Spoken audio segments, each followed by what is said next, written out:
Chapter 7: Will, Names and Blood. There are 62 tiles between the living room couch and the kitchen threshold. 63 if you count the corner sliver behind the coat rack, but I never do. It's too small to step on, and counting things you can't touch doesn't feel honest. Dinner smelled like butter and thyme and something gently scorched.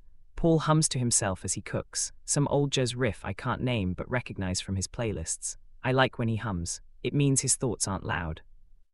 I stack the plates 3 deep and make sure the forks all point west. Elia isn't home yet, which means she's either in the lab or in her head. Probably both. That's been happening more lately. She comes home late, looks like she's been unplugged and only half-booted back up. Should I wait to set her plate? I ask.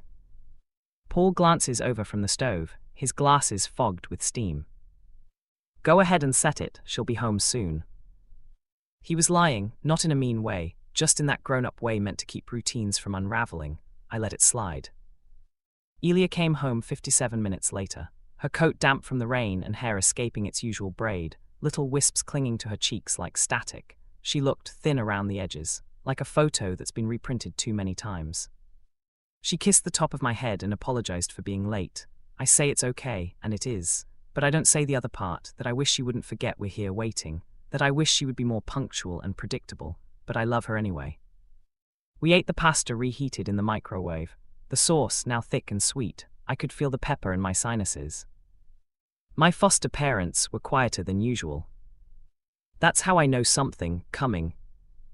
Will, Paul said, after I'd scraped my plate clean and stacked it exactly on top of Elia, we've been talking about something, and we wanted to ask you.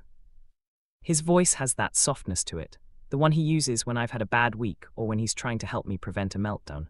I feel my shoulders go stiff.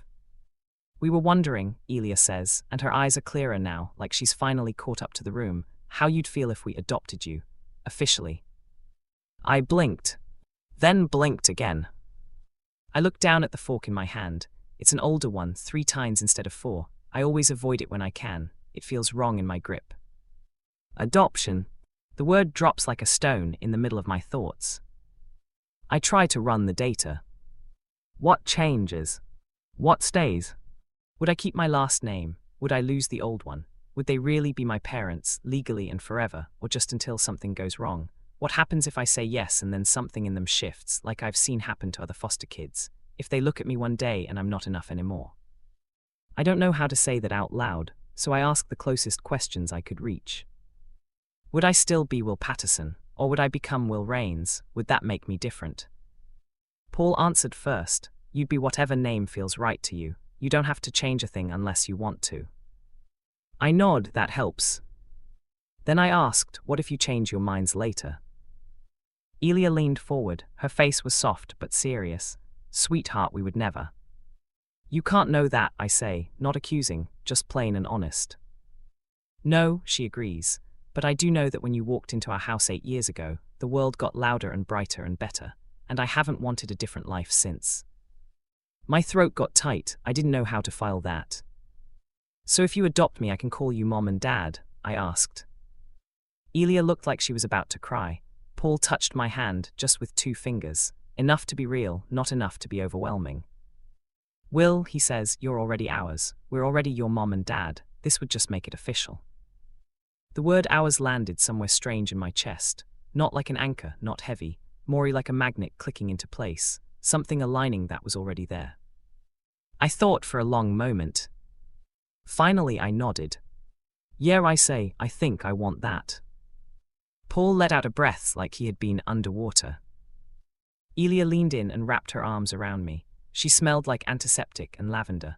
I let her hold me. I let myself believe that maybe this is what belonging feels like, not noisy or sharp, just steady and predictable.